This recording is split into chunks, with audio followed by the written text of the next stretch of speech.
జగమే మరపింపజేయునది కన్న తల్లి ప్రేమ. శిశువైనా పశువైనా తన తల్లి ఒడికై పరుగులు తీయునులే. జననీ అను మాటలోని తరియుచు మనిషి జన్మ. ఇలనైనా గలనైనా ఆ అమ్మ రుణమే ఎన్నడు తీరదులే.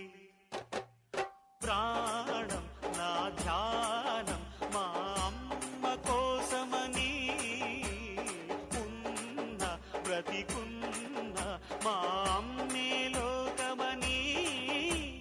బ్రహ్మైనా అమ్మంటే చాలు మొక్కుతాడురా, ప్రాణంగా చూసేది ఆ పాశమేరా. దేవుణ్ణైనా ఎదిరిస్తాను, కాలాన్నైనా శాసిస్తాను, అమ్ముంటే చాలంట అండగా. అమ్మ అమ్మ మాయమ్మ అమ్మంటే నువ్వమ్మ, చల్లంగా చూడవమ్మ. దిక్కే నువ్వై రావమ్మ, మొక్కే దైవం నీవమ్మ, దీవించి ఎలవమ్మ.